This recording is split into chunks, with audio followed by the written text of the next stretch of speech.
this is Shweta and Ajir Amar lesson hall Memoirs of a Chota Sahib. Title to Memoir mane hall ek dhoroner autobiography. Aru title to Chota Sahib hall author jon nije mane John Rowntree. John Rowntree was the last British senior conservator of Forest of Assam. A lesson to Rowntree autobiography pora মানে এ Chota Sahib memoirs of a forest অফিচাৰৰ পৰা এটা অংশ তুলি ধৰা হৈছে। In the lesson, the writer has given us his first-hand experience, মানে personal experience, and a vivid picture of the land that is of Assam, and as it was during that period. লেসনটোৱে আমাক সুযোগ দিছে যাতে আমি ৰনট্ৰিৰ এক্সপিৰিয়েঞ্চৰ লগত আমাৰ বৰ্তমান অসমৰ যিটো পৰিস্থিতি তাক কম্পেয়াৰ কৰি চাব পাৰোঁ so that we can understand how things have changed or has it really changed. He gives us detailed images of the scenic beauty, the infrastructure, the floods and other such accounts which creates images of Assam and a few places in and around Guwahati as it was when he lived here. যেতিয়া তেওঁ ইয়াত থাকিছিল তেতিয়াৰ description বিলাক। তো এতিয়া আমি first পেৰাটো পঢ়িম। ফাৰ্ষ্ট পেৰাৰ প্ৰথম লাইনতে এটা স্পেলিং নটিচ কৰিবা। গুৱাহাটী স্পেলিংটো গৌহাটী বুলি দিয়া আছে, GAUHATI. দিছ ইজ বিকজ আগতে গুৱাহাটীক গৌহাটী বুলিয়ে কোৱা হৈছিল। ফাৰ্ষ্ট পেৰাত অথৰে ডেছক্ৰাইব কৰিছে তেওঁ কেনেকৈ এটা লং জাৰ্ণিৰ পিছত গুৱাহাটী আহি পাইছিলে আৰু ইয়াত তেওঁলোকৰ প্ৰথম ঘৰ আছিল ব্ৰহ্মপুত্ৰ নৈৰ পাৰত। And the cold weather was getting under way. Getting under way মানে টু বিগিন বা ষ্টাৰ্ট, মানে তেওঁলোকে যেতিয়া আহিছিল তেতিয়া শীতকাল আৰম্ভ হৈ আছিল। পাব্লিক ৱৰ্কছ ডিপাৰ্টমেণ্টে তেওঁলোকৰ বাংলোটো লাইম ৱাছ দি আৰু কাঠবিলাক বা উডৱৰ্কবিলাক আৰ্থ অইল দি পেইণ্ট কৰাইছিলে। লাইম ৱাছ মানে চূণ আৰু পানীৰ মিশ্ৰণ। বাংলোটোৰ সন্মুখত এটা পৰ্টিকো আছিল যিটো কাৰ পৰ্ট মানে কাৰ পাৰ্কিং হিচাপে কাম কৰিছিল। পৰ্টিকো মানে এই ইমেজটো চাব পাৰিছা। Portico is a structure consisting of a roof supported by columns of pillars. আমাৰ ঘৰত আমি প্ৰায়ে এনেকুৱা পৰ্টিকো দেখিব পাৰোঁ। বাংলোটোৰ ওপৰৰ ফ্ল'ৰত এটা বাৰাণ্ডা আছিল যাৰ পৰা ব্ৰহ্মপুত্ৰ নদীৰ আৰু হিমালয়ৰ সুন্দৰ দৃশ্য দেখা গৈছিল, এনেকৈ লিখকে কৈছে। বাৰাণ্ডাৰ পৰা তেওঁ পিকক আইলেণ্ড মানে বৰ্তমান যাক আমি উমানন্দ ঘাট বুলি জানো তেওঁ পিকক আইলেণ্ডো দেখিব পাৰিছিল আৰু আইলেণ্ডৰ মন্দিৰৰ ডোমটো গছবোৰৰ মাজেৰে দেখা গৈছিল বুলি লিখকে কৈছে। ডোম মানে বিল্ডিং এটাৰ ওপৰৰ ৰুফটো বিভিন্ন শ্বেপৰ গম্বুজৰ নিচিনা যিটো অংশ থাকে সেইটোৱে ডোম। পিকচাৰটোত চাব পাৰিছা তোমালোকে। কিন্তু অথৰে কৈছে ঠাইখনত নাম যদিও পিকক আইলেণ্ড আছিল তাত তেওঁ এটাও পিকক দেখা নাই, অকল মাংকিহে দেখা পাইছিলে। চ' এই পেৰাটোৰ পৰা দুটা ইম্পৰ্টেণ্ট কুৱেশ্যন হ'ল give a brief description of peacock island, peacock আইলেণ্ডৰ ডেছক্ৰিপশ্যন দিয়া এটা, আৰু ছেকেণ্ড ইম্পৰ্টেণ্ট কুৱেশ্যন হ'ল briefly describe the scene observed by the author from the veranda of his bungalow on the bank of the Brahmaputra. তো তেওঁ বাৰাণ্ডাৰ পৰা কি দৃশ্য দেখা পাইছিল সেইটো কি দৃশ্য দেখিছিলে? ব্ৰহ্মপুত্ৰ নৈ, হিমালয়াছ আৰু এই পিকক আইলেণ্ডটো য'ত মন্দিৰৰ ডোমটো গছবিলাকৰ মাজৰ পৰা ভিজিবল আছিলে। নেক্সট অথৰে কৈছে শীতকালৰ আগমনৰ লগে লগে ব্ৰহ্মপুত্ৰ নৈ সংকুচিত হৈ গৈছিল, মানে শ্ৰেংক হৈ গৈছিল, আৰু লগতে পিকক আইলেণ্ড আৰু গুৱাহাটী মেইনলেণ্ডৰ মাজৰ যিটো ডিষ্টেঞ্চ আছিল সেইটোও কমি গৈছিল। And there was a believe that if this channel ever dried up completely it would mean the end of the British Raj. মানে মানুহৰ মাজত এটা বিশ্বাস আছিল যে যিদিনা পিকক আইলেণ্ড আৰু মেইনলেণ্ডক ডিভাইড কৰা এই চেনেলটো একবাৰেই শুকাই যাব সেইটো ব্ৰিটিছ ৰাজত্বকালৰ শেষ বুজাব। অথৰে কৈছে যে কিছুদিন পিছত চেনেলটো একচুৱেলি প্ৰায় শুকাই গৈছিল, কিন্তু ব্ৰিটিছ ৰাজ শেষ হোৱাৰ সময়ত মানে 1947 ভাৰত স্বাধীন হোৱাৰ সময়ত সঁচাকৈ আইলেণ্ডটোলৈ খোজকাঢ়ি যাব পৰা হৈছিল নে নাই তেওঁ নাজানে, কাৰণ তেওঁ তেতিয়া গুৱাহাটীত থকা নাছিল। চ' এইখিনিত এটা ইম্পৰ্টেণ্ট কুৱেশ্যন হ'ল, what was the belief about dividing channel between Peacock Island and the mainland of Guwahati? Guwahati mainland আৰু পিকক আইলেণ্ডৰ মাজৰ চেনেলটোৰ বিষয়ে যিটো বিলিফ আছিল সেইটো কি আছিল। নেক্সট অথৰে কৈছে যে গুৱাহাটীটো অসমৰ পোৰ্ট অফ এণ্ট্ৰি মানে প্ৰৱেশ বন্দৰৰ নিচিনা আছিল, কাৰণ বেছিভাগ ট্ৰেভেলাৰে কেলকাতাৰ পৰা শ্বিলং অহাৰ পথত গুৱাহাটী হৈ যাব লাগিছিল। অথৰে কৈছে এনেকুৱা ট্ৰেভেল কৰাৰ সময়ত মাজে মাজে গুৱাহাটীত ৰাতিটো থাকিব লগাও হৈছিল, আৰু এনেকুৱা এটা অভাৰনাইট ষ্টেৰ সময়ত মাজে মাজে কিছুমান আনইউজুৱেল ভিজিটাৰ আহিছিল তেওঁলোকৰ বাংলোলৈ, আৰু এই আনইউজুৱেল ভিজিটাৰবোৰ কোন? টাইগাৰৰ পগমাৰ্কছ মানে ফুটপ্ৰিণ্টছবিলাক বাংলোৰ কম্পাউণ্ডত ৰাইটাৰে দেখা পাইছিলে। চ' এইখিনিত এটা ইম্পৰ্টেণ্ট কুৱেশ্যন হ'ল, what unusual visitor did Roundtree have in the bungalow one night? Unusual visitor to কোন আছিল ৰাউণ্ডট্ৰীৰ বাংলোত। নেক্সট অথৰে ব্ৰহ্মপুত্ৰ নদীৰ নৰ্থ বেংক আৰু চাউথ বেংকৰ কেৰেক্টাৰিষ্টিক্স মানে বৈশিষ্ট্যবিলাক ডিছক্ৰাইব কৰিছে। অথৰে কৈছে কামৰূপ ডিষ্ট্ৰিক্টত য'ত গুৱাহাটী হেডকোৱাৰ্টাৰ্ছ, দুটা বেংক মানে নৰ্থ বেংক আৰু চাউথ বেংক দুটাতে বিয়পি আছিল। নৰ্থ বেংকৰ নিজৰ কিছুমান বৈশিষ্ট্য আছে। লিখকে নৰ্থ বেংকটোক এটা vast remote stretch of flat edgeless land বুলি কৈছে, যিটো ব্ৰহ্মপুত্ৰৰ চেণ্ড বেংকছ আৰু হিমালয়ান ফুটহিলছ মানে হিমালয়া পাদদেশৰ মাজত অৱস্থিত। অথৰে নৰ্থ বেংকটোক এটা ষ্ট্ৰেঞ্জ প্লেচ বুলি কৈছে, য'ত গ্ৰীষ্মকালত নদী শুকাই যায় বা হঠাৎ মাটিৰ তলত শুকাই যায়। ৰাউণ্ডট্ৰী ডিছক্ৰাইব কৰিছে যে কেতিয়াবা তেওঁলোকে খোৱা পানীৰ কাৰণে মাটিও খুঁৰিব লগা হৈছিল, কিন্তু পানী ইমান লেতেৰা আছিল যে পানীত এলম মানে ফিটকাৰি দি পানীটো পৰিষ্কাৰ কৰা হৈছিল। নৰ্থ বেংকত ভালেমান বিল আছিল। ইয়াত ন'টিছ কৰিবা অথৰে স্পেলিংটো VBHEEL বিল বুলি লিখিছে, তেওঁ অসমীয়া বিল শব্দটোৱে ইউজ কৰিছে ইয়াত। আৰু বিলত বহুতো ৱাইল্ড ফাউল, পি ফাউল ঘূৰি ফুৰিছিল বুলি অথৰে কৈছে। Wildfowl and peafowl বাৰ্ডছৰ নাম হয়, অ'কে।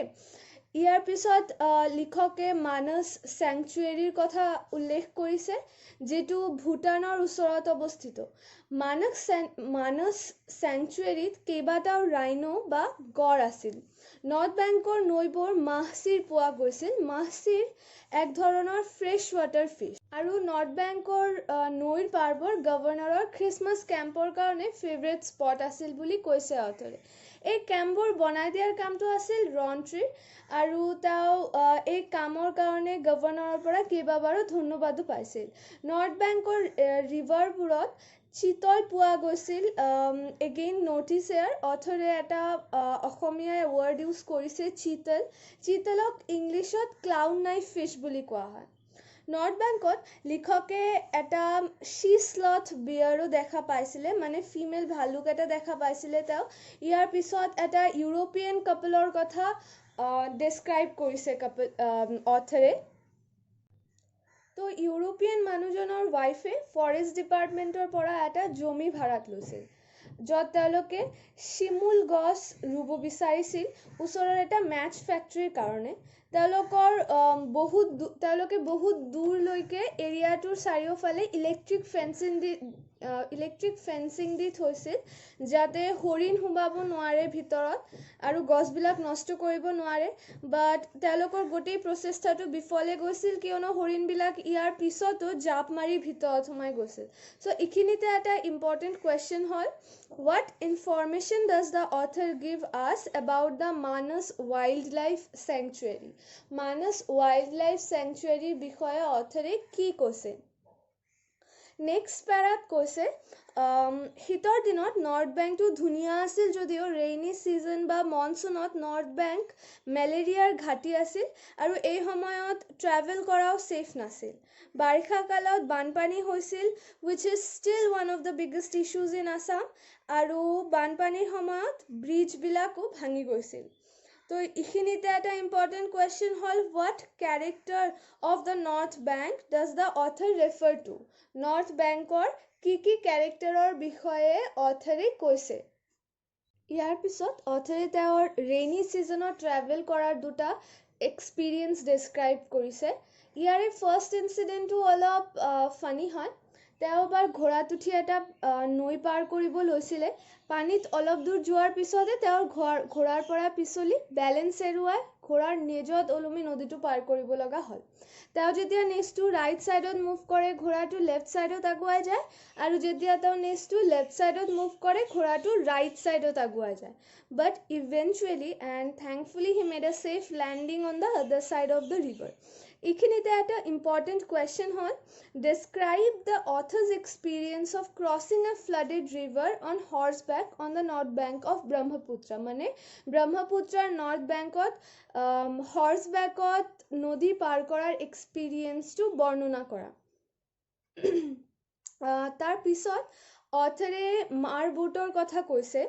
ইউজুৱেলি নদী মাৰ বোট দিয়ে পাৰ কৰা হৈছিল বুলি কৈছে অথৰে। প্লিজ নোট হিয়াৰ মাৰবোট ৱৰ্ডটোও কিন্তু অসমীয়া ৱৰ্ড এটা। মাৰবোট ইজ আ ফেৰী য'ত দুটা বোট একেলগ কৰি বা জইণ্ট কৰি তাৰ ওপৰত প্লেটফৰ্ম এটা দি বনোৱা থাকে। অসমৰ কিছুমান ঠাইত এতিয়াও মাৰবোট ইউজ কৰা হয়। এই বোটবোৰ পেডেল কৰা হৈছিল বা কেতিয়াবা নদীৰ কাৰেণ্টৰ সহায়ত পাৰ হৈছিল। অথৰে কৈছে যে যদিও বিপদৰ সময়ত এই বোটটোৱে সহায় কৰিছিল কিন্তু এটা পাৰৰ পৰা আৰু এটা পাৰ যাবলৈ মাৰবোটত বহুত সময় ব্যয় হৈছিল আৰু যিহেতু এই বোটটো পানীৰ কাৰেণ্টৰ ওপৰত ডিপেণ্ড কৰিছিল তো কনষ্টেণ্ট এডজাষ্টমেণ্ট কৰি থাকিব লাগিছিল। তোমালোকৰ কোনোবাই যদি গৈ পাইছা তেনেহ'লে জানিবা বস্তুটো মই কি কৈ আছোঁ। ইয়াতে এটা ইম্পৰ্টেণ্ট কুৱেশ্যন হ'ল relate the author's observation on the use of motorboats from one side of the river to the other. তাৰমানে অথৰৰ মাৰবোটৰ দি নদী পাৰ কৰাৰ যিটো অবজাৰ্ভেশ্যন কৰিছিল অথৰে মাৰবোট দি নদী পাৰ কৰা এফালৰ পৰা আৰু এফালে যোৱাৰ প্ৰচেছটো সেইটো ডেছক্ৰাইব কৰা। নেক্সট পেৰাটোত ৰেইনি ছিজনত অসমত ট্ৰেভেল কৰাৰ আৰু এটা প্ৰব্লেম আছিল বুলি কৈছে লিখকে, যিটো হ'ল ৰাস্তাবোৰ গাড়ী যোৱাৰ অনুপযোগী হৈ উঠিছিল। অথৰে এইটো পেৰাত এটা এক্সিডেণ্টৰ এক্সপিৰিয়েঞ্চো বৰ্ণনা কৰিছে। এবাৰ মনচুনৰ সময়ত অথৰ তেওঁৰ ফেমিলিৰ সৈতে ট্ৰেভেল কৰি আছিল আৰু ৰাস্তাটোত যদিও গাড়ী যাব পৰা আছিল ড্ৰাইভিং কৰাটো অলপ ডাইচি বা ৰিস্কি আছিল। বেছিভাগ ৰাস্তাই তেতিয়া দুফালে বান্ধ দিয়া আছিল আৰু নৰ্মেল ফ্লাড লেভেলৰ পৰা অলপ ওখকৈ বনোৱা আছিল আৰু এনেকুৱা ৰাস্তা এটাতে গৈ থাকোঁতে গাড়ীটো ৰাস্তাৰ পৰা পিছলি এটা পেডি ফিল্ড মানে ধান খেতিত সোমাই গৈছিল আৰু ধান খেতিৰ মাজেৰে গৈ ঘৰ যোৱাৰ ৰাস্তা পাইছিল যদিও অথৰে কৈছে যে এই জাৰ্ণিটো বা এই এক্সপিৰিয়েঞ্চটো তেওঁৰ লাইফৰ মষ্ট বাম্পি ৰাইড আছিল। এইখিনিতে এটা ইম্পৰ্টেণ্ট কুৱেশ্যন হ'ল describe the author's experience of road accident during monsoon. অথৰৰ মনচুনত যিটো ৰোড এক্সিডেণ্টৰ এক্সপিৰিয়েঞ্চ আছিল সেইটো বৰ্ণনা কৰা। আৰু এটা ইনচিডেণ্ট নেক্সট পেৰাত কৈছে অথৰে ৱেডাৰটো তেতিয়া ইমান ড্ৰাই আছিল যে বতাহত ধূলি উৰি আছিল আৰু ৰাস্তা ভালকৈ দেখা যোৱা নাছিল। এটা ঠাইত ৰাস্তাৰ মেৰামতিৰ কাম চলি আছিল আৰু তাত ৰেম্প এটা আছিল যিটো অথৰে ধূলিৰ কাৰণে দেখা পোৱা নাছিল আৰু তাত যিহেতু কোনো ৱাৰ্ণিং চাইনো নাছিল বা যদিও আছিল অথৰে চাব পৰা নাছিল ধূলিৰ কাৰণে আৰু গাড়ীটো গৈ ৰেম্পত খুন্দা মাৰিলে। গাড়ীত আছিল অথৰ, তেওঁৰ ৱাইফ, বেবী, আয়া আৰু ছাৰ্ভেণ্টছো আছিল আৰু থেংকফুলি এই এক্সিডেণ্টটো তেওঁলোকৰ গাড়ীৰ কোনো ক্ষতি হোৱা নাছিল বুলি অথৰে কৈছে। নেক্সট অথৰে সাউথ বেংকৰ কথা কৈছে। সাউথ বেংকটো নৰ্থ বেংকতকৈ বেছি হোমলি আছিল আৰু সাউথ বেংকৰ টেৰেইন বা টেৰিটৰী বা এৰিয়াটোও সৰু আছিল নৰ্থ বেংকৰ তুলনাত। সাউথ বেংকৰ ল' হিলছ এণ্ড ভেলিজ বেছিকৈ আছিল বুলি কৈছে অথৰে। আৰু সাউথ বেংকৰ ফৰেষ্ট বিশেষকৈ ছাল ফৰেষ্টক অথৰে ইংলিছ উডলেণ্ডৰ লগত তুলনা কৰিছে। নেক্সট অথৰে কৈছে সাউথ বেংকত তেওঁ দুটা বাংলোত থাকিছিল। এটা হ'ল কুলচি নদীৰ ওচৰত আৰু এটা ৰাজাপাৰাত। ৰাজাপাৰাৰ বাংলোৰ বিষয়ে তেওঁ কৈছে যে বাংলোটোৰ ৰুফত বহুত বেটছ আছিল আৰু বেটছবিলাকৰ ড্ৰপিংছ আৰু সেইটোৰ পৰা অহা ফাষ্টি স্মেল বাংলোটোত সদায় থাকিছিল। ড্ৰপিংছ মানে বাৰ্ডছ এণ্ড এনিমেলছৰ মল, ফাষ্টি মানে গেলা গন্ধ যিটো। ফল খোৱা বেটছবিলাকৰ কথা কৈছে নেক্সট অথৰে। ফল খোৱা বেটছবিলাকৰ আকাৰত ডাঙৰ আছিল আৰু কম গন্ধ থকা আছিল। তেওঁলোকৰ দীঘল পাখিবোৰ 5 ফিট লং আছিল বুলি কৈছে আৰু এইবোৰ বাংলোৰ বাহিৰত থকা এটা গছত বাস কৰিছিল। এইখিনিতে এটা ইম্পৰ্টেণ্ট কুৱেশ্যন কি হ'ব পাৰে? Describe the author's experience with bats in the Rajapara forest bungalow. Rajapara forest বাংলোত অথৰৰ বেটছৰ লগত যিটো এক্সপিৰিয়েঞ্চ আছিল, বেটছ মানে চমকাদাৰ, যিটো এক্সপিৰিয়েঞ্চ আছিল সেইটোৰ বৰ্ণনা কৰা। তাৰপিছত কৈছে অথৰে বাংলোৰ ওচৰত এটা ডাঙৰ বিলো আছিল। বিলটো এটা আৰ্থকুৱেকৰ পিছত মাটি তলত সোমাই গৈ সৃষ্টি হৈছিল। অথৰে বিলখনক এটা এৰি স্পট বা ষ্ট্ৰেঞ্জ এণ্ড ফ্ৰাইটেনিং মানে ভয়ানক ঠাই বুলি কৈছে, য'ত পানীত মৰি যোৱা গছবিলাক এতিয়াও থিয় হৈ আছে।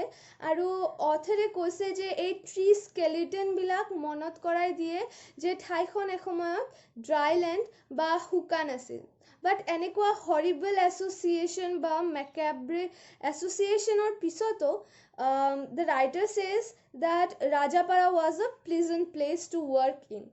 Rajapara paddy fields, jungle fowls যিবিলাকে হাৰ্ভেষ্টৰ পিছত শস্যৰ অৱশিষ্টবোৰ কুৰাই থাকে, এইবোৰ তেওঁ ভাল পাইছিল। এইখিনিত এটা ইম্পৰ্টেণ্ট কুৱেশ্যন কি হ'ব পাৰে? What did Rowntree say about the large beel close to Rajapara bungalow? Rajapara বাংলোৰ ওচৰৰ যিটো ডাঙৰ বিল আছিল সেইটোৰ বিষয়ে অথৰে কি কৈছে?